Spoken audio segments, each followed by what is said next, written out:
Well, we're definitely going to have a part 8. Awesome. I hope that this is starting to bring pieces together. Okay? I know when you maybe first met me, you needed to know, what's kashrut? How do I eat? I don't understand. What are holy days? What is Sabbath and all that? But you know what? At some point you get all that down. Now you're thinking, okay, I got all that down and I'm still all screwed up. I got all that down and I'm still miserable. I've got that, I figured that all out and I still have no idea what to do with myself. Because there's much more in there. And the scripture mostly deals with, and in the stories that we see, where most of the time we only see the mechanical pieces of it. But there's so much more.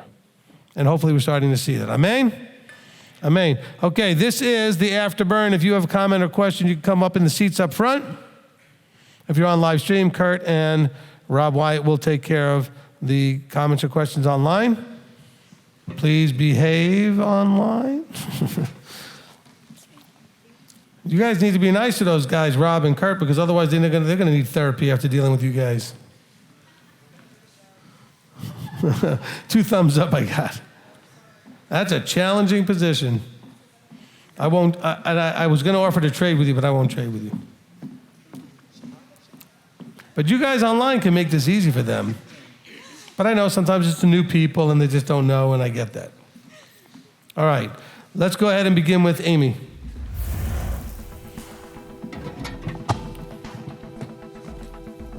Rabbi, I just really want to thank you for this teaching and what you've been teaching us this week also. But this exact thing that you taught today actually happened to me this week. I found myself, I fell into this awful sin, got caught up in it, but was really thankful for quick conviction on it, and so I could fix it. But I was trying to figure out, like, what was there was a driving force behind what I did, and I realized that it's some kind of fear. You know, I'm afraid to do something, so anyhow, that was the driver. So I was able to speak with somebody after class yesterday who's helped me in the past, one of the sisters here, and she gave me a couple of verses to go back to when she helped me the last time, and just to remind me, like, you know, maybe you need to go back and, you know, revisit how you got out of this mindset before. So let's do this again. And I just wanted to share with you, it was Philippians 4, and she started in verse 4, where it says, "Rejoice in Yahweh always. Again, I say rejoice. Let your gentleness be known to all men. The master is near. Do not worry." And I stopped there because you had taught on this before, and you said we could put any negative emotion in that. It doesn't have to be worry. So I put fear, because that was my issue. I was afraid. Of the unknown, afraid of not knowing how to do something right. That was the driving force. So I said, well, do not fear at all, but in every matter, by prayer and petition with thanksgiving, let your requests be made known to Elohim. And then the peace of Elohim, which surpasses all understanding, shall guard your hearts and minds through Messiah Yeshua. For the rest, brothers, whatever is true, you know, which was the word, and Yahweh had there, whatever is noble, whatever is righteous, whatever is clean, whatever is lovely, whatever is of good report, if there is any uprightness and if there is any praise, think on these.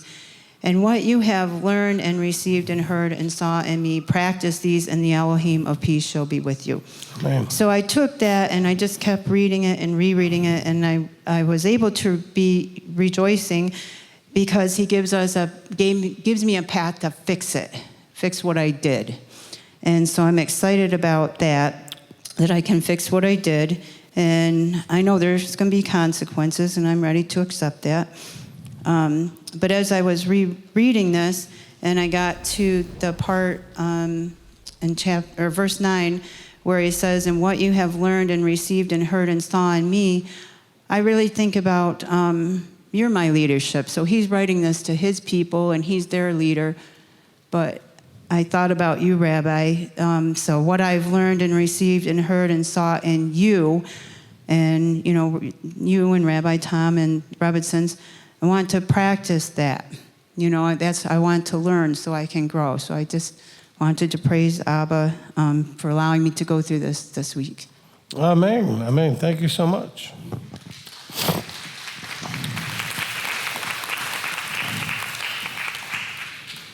So you see that when you focus on noble, righteous, clean, lovely, good report, it brings in peace. When you focus on all that drama, negative, the stresses, the insecurities, whatever negative emotional thing, it steals the peace. Okay, Janice? I have a brief testimony for that stealing of peace, and it comes from counseling with you concerning my number 3 son. He is a toxic person, and I was afraid to release him into the world. And Rabbi pointed out to me that my son made more money than I did, and yet he was leeching not just a roof over his head, but he was leeching the peace from his younger brother and myself. And it took several phone calls to Rabbi saying, I don't know what to do. And Rabbi is like, you know what to do. I've told you what to do. The child needs to leave, but he'll end up under a bridge and starving to death. And no, he's perfectly fine living with Yahweh knows who, Yahweh knows where. I've been assured that he's safe, and he's still making more money than me. And at this point, he is actually bringing money into my home of his own free will.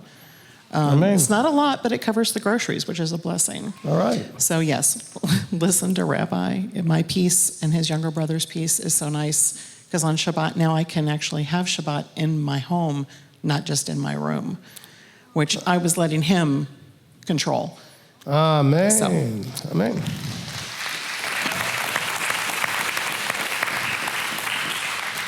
Just to interrupt to say, I counsel what I teach you. I mean, I'm not just saying it from here. This is what I tell everybody. I mean, you need to figure out what to do with the toxicities in your lives, and some of it just has to be removed. Yeah, my black eyes are gone and my toes have healed, so, you know, it's okay. The last thing is, as you were speaking on that last part, speaking about us living in alignment, wanting to walk in alignment, I got to thinking about a car that has one tire out of alignment. It doesn't just make you feel funny when you're driving, it also affects every system in that car and can cause complete and utter breakdown if it's not corrected. Amen. Thank you, Janice. And by the way, just for the rest of you, you need to hear that in our conversation, and I don't think Janice will be upset with me sharing it, she didn't embrace the counsel immediately. In other words, I'm afraid what's going to happen to him. He's going to end up on the streets. So just recognize that it took a back and forth of saying, well, then, and basically at some point I might have said to her, well, then don't complain about it. I did, didn't I? I mean, either fix it or be okay with it.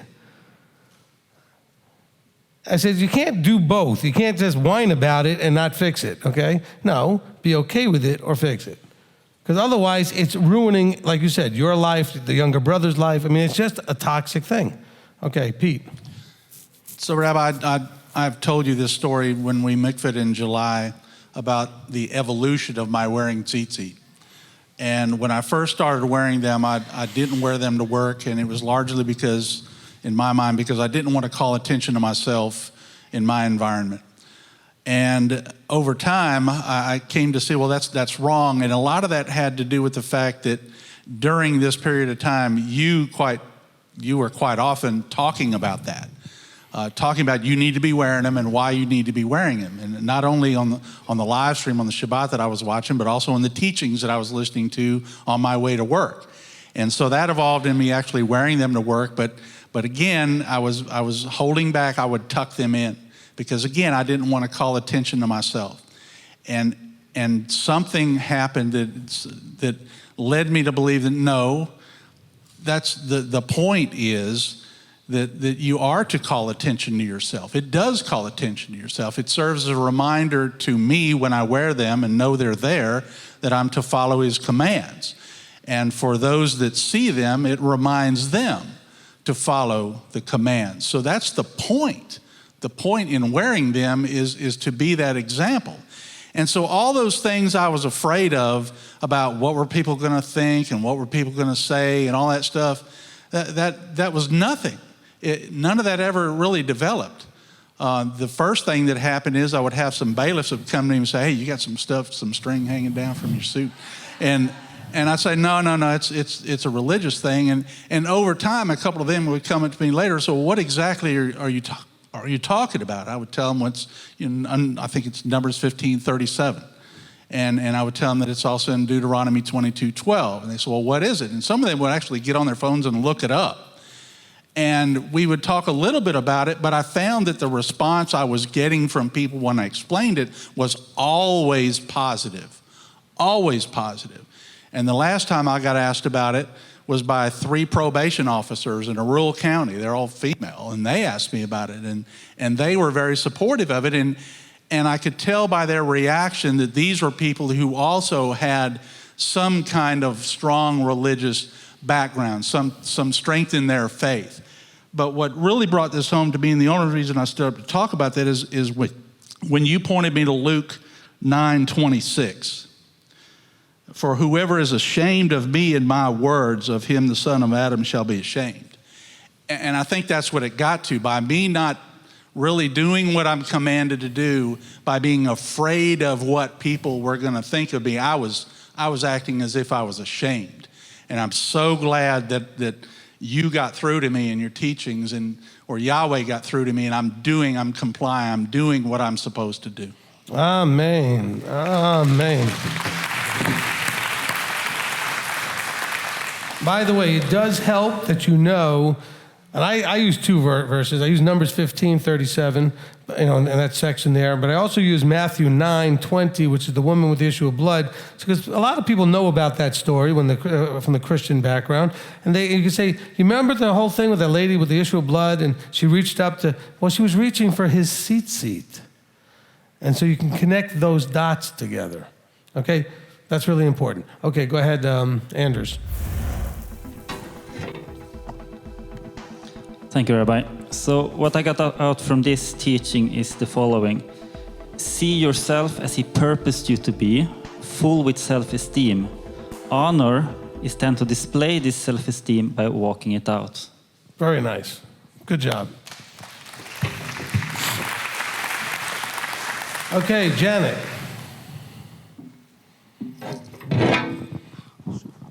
Sorry. You know, if you guys every day sit in the same seats, we're going to actually write your names on them. I got the Janet seat, the James seat, Santi, Norma, Okay, go ahead. Rabbi, a little bit sad because today is my last day, our last Shabbat, our service here, and I'm going to miss you all a lot. But Well, then move to Cleveland. I'll talk to my husband. I mean, I know he's planning it. decision. I know. Yeah. We can't wait. Rabbi, I can't tell you how excited I am with what we're doing, with what you did with Up to the Challenge and how you tied it with this part of the scripture, because I know that if we fix our mind or thinking, we can be Yeshua like.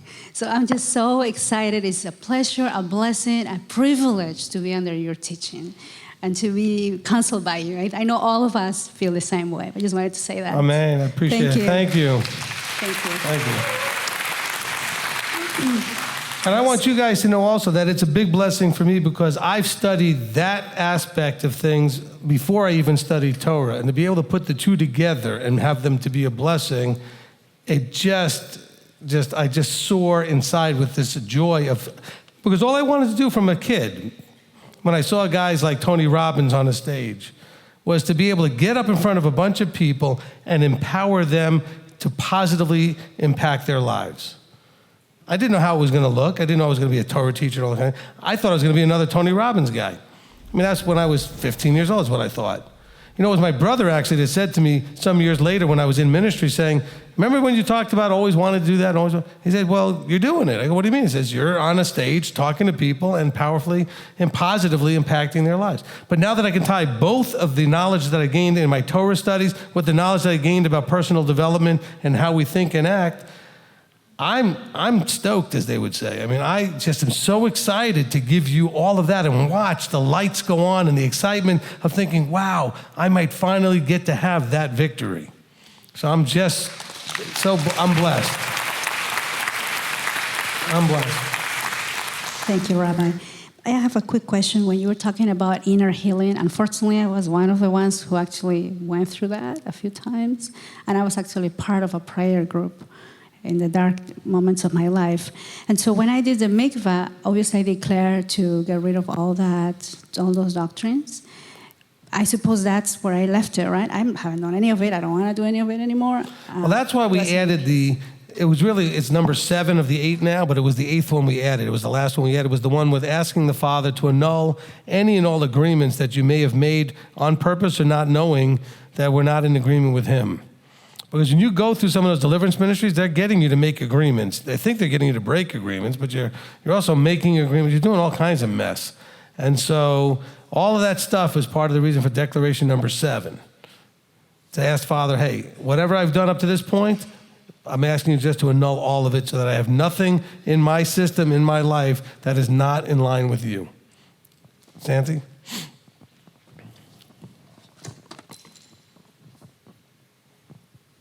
I want to tell everyone, Rabbi didn't pay 1 cent to me to speak, okay? So online people, this will really, Holy Spirit inspire me.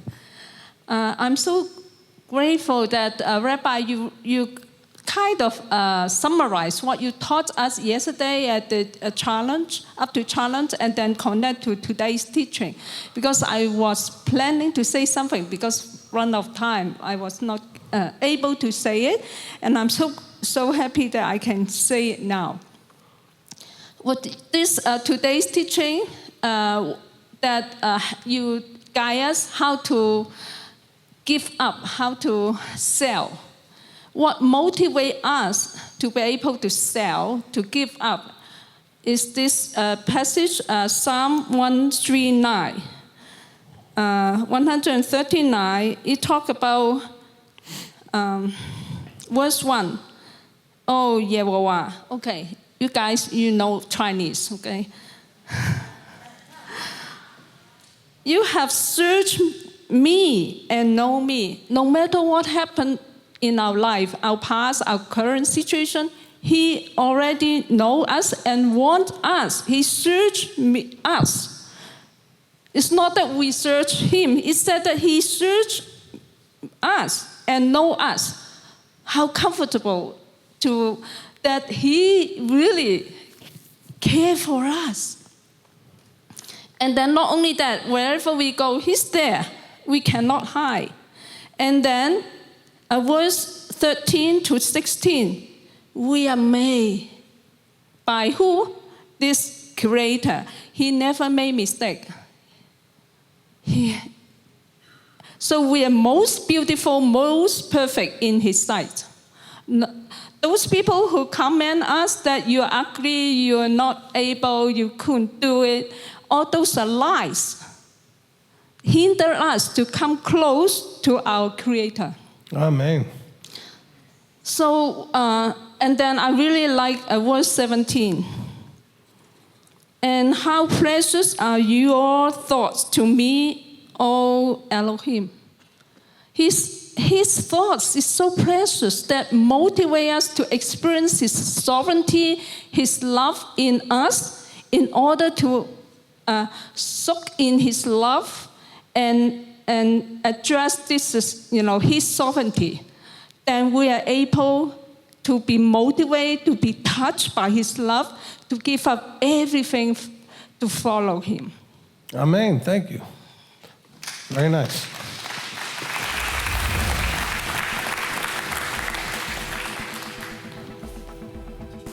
Excellent. James? Yeah, during your teaching, one thing that kind of hit me, Yeshua never addressed anyone with any teaching. They all came to him. He was either doing something like giving a sermon, people would gather, other than telling the disciples, follow me, which he's pretty much asking, come with me, and they chose to, but he showed them something, gave them something first, gave them fish, gave them something, helped them out. He never corrected a single person who didn't ask him for it. Well, except that when he went into the temple, I had a little issue with the money changers, but yeah. That's the same thing my wife said. Yeah. Because she's a smart woman. Okay? And my wife's father would have said that that's because you're Romanian.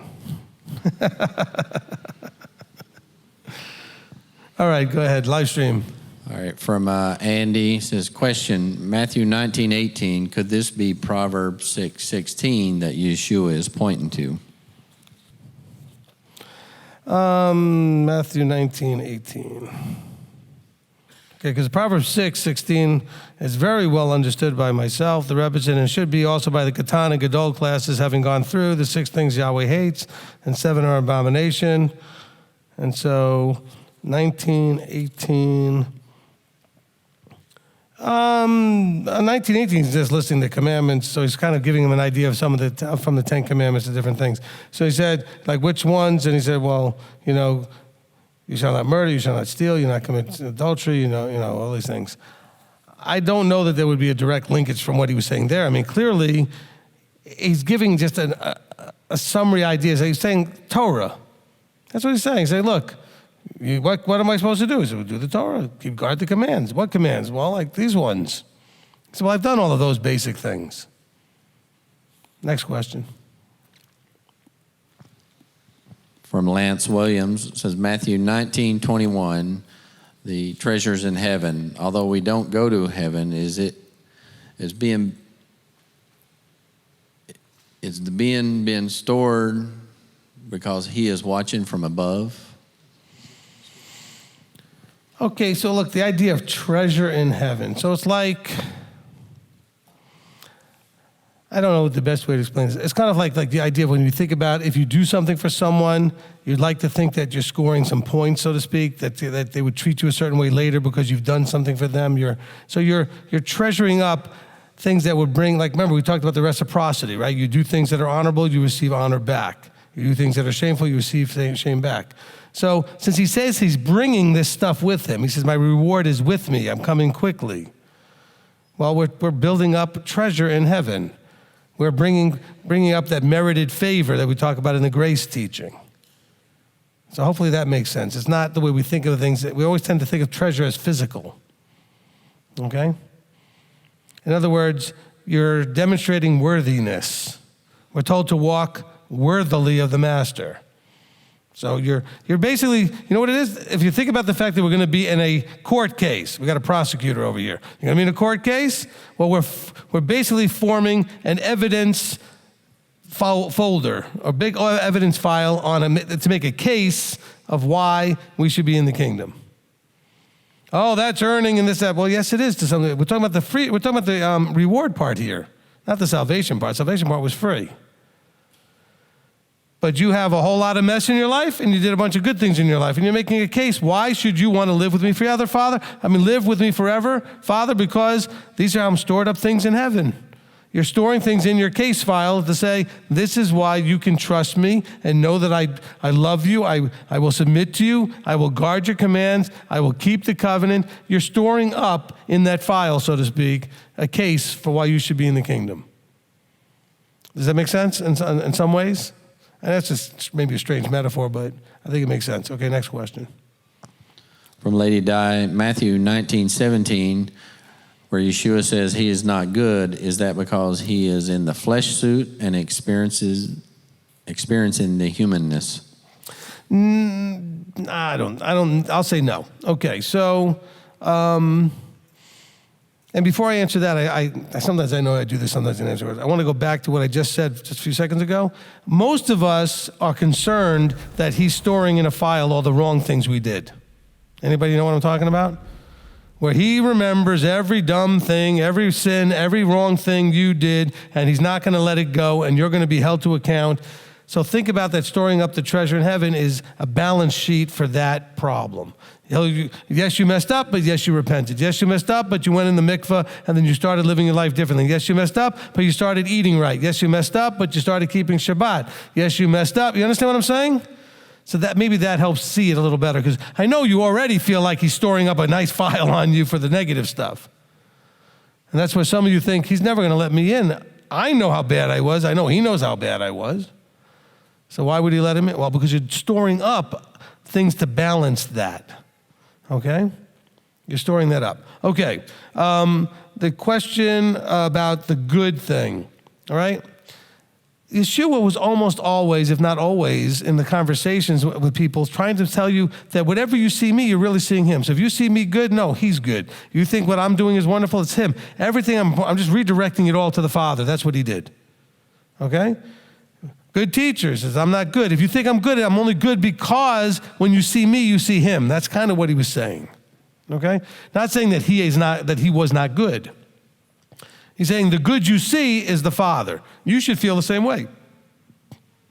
Because some of you say, yeah, I was a miserable wretch before I had the Father. So now if people see you as good, what they're seeing is the Father in you. Does that make sense now? Does that help a little bit? Okay, go ahead. From Jersey Girl, it says, how do you know if you're where you're supposed to be versus being held in the wilderness by Yah? It says, currently living in an unbelieving family and struggling to focus. If your address says Cleveland, Tennessee, you're where you're supposed to be.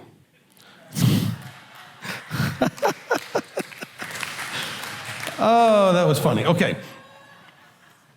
I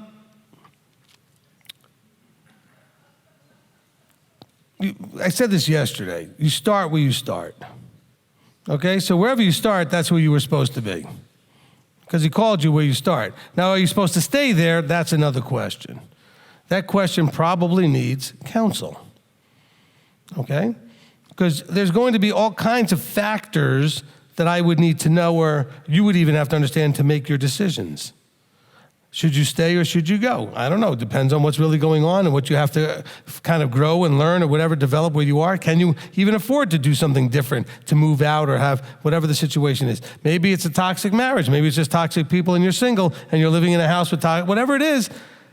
I would have, if it was me, I would want a lot more information before I gave you counsel on that. Okay?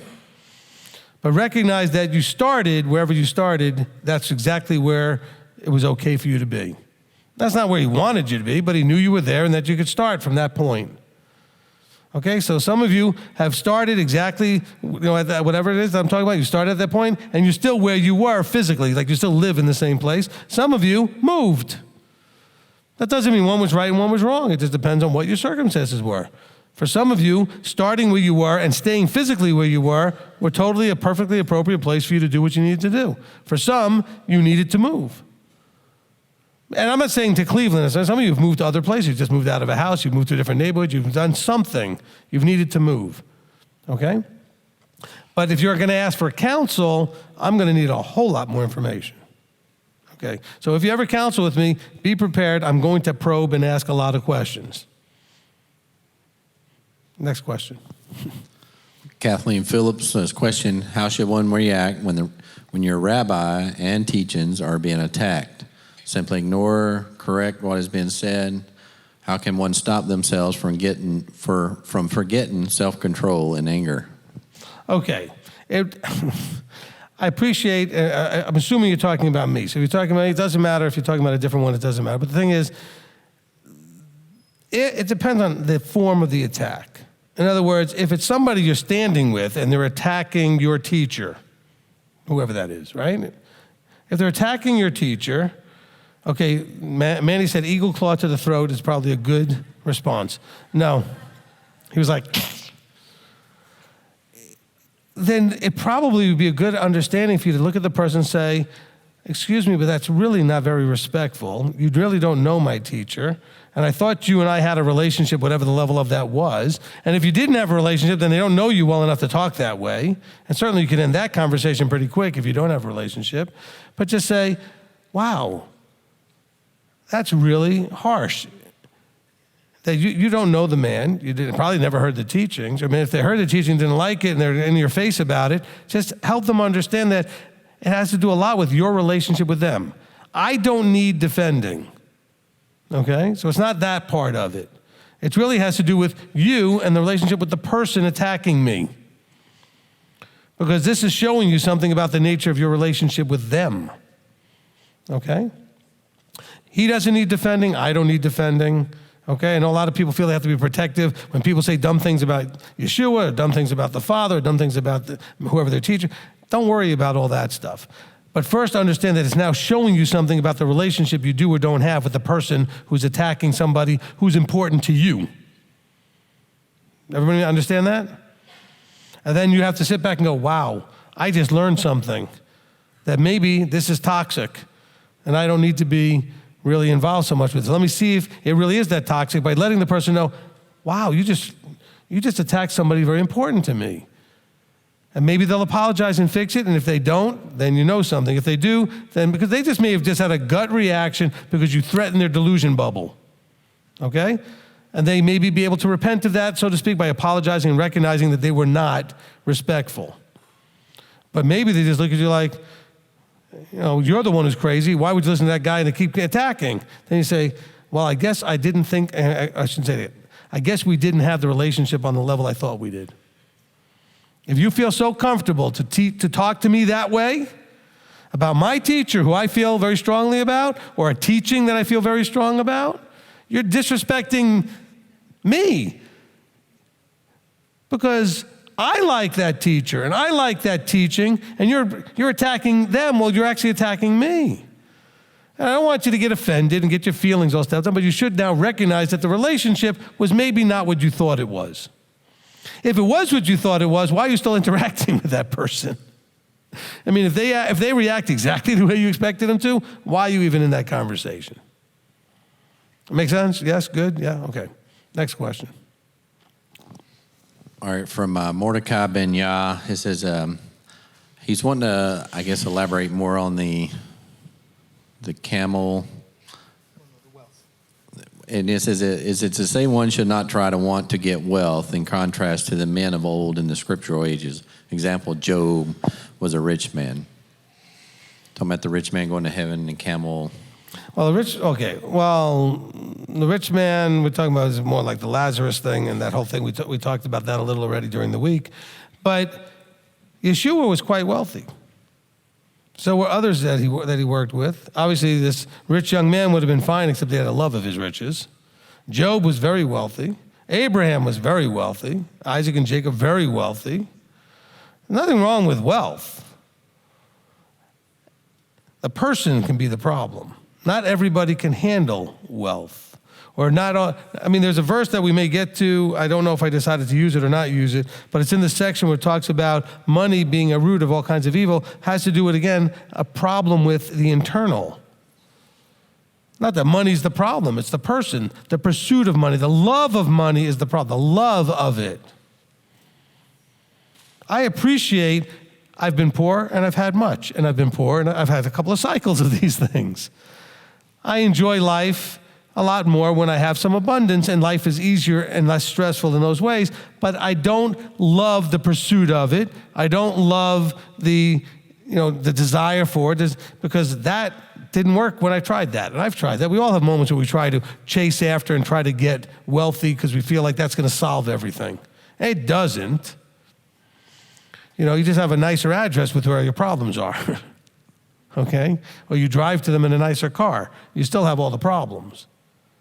They don't go away.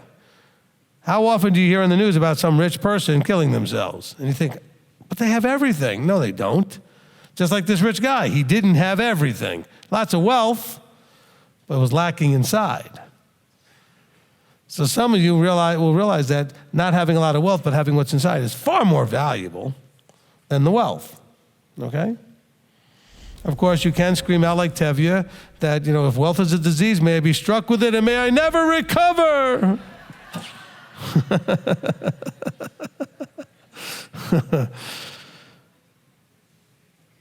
But he also, I think, on some levels realized how good he had it, even though he was poor. Okay? Because like he said when he met, the young man, Perchik, he said, come and eat with us. He says, we're not wealthy, but we don't starve. Okay, so. And the same that all of you can say, hey, maybe you're not wealthy, but you don't starve. That's good. Any more questions? No, we're good? The timing's perfect because we got about 5 minutes to 5:30. Dinner starts at 5:30.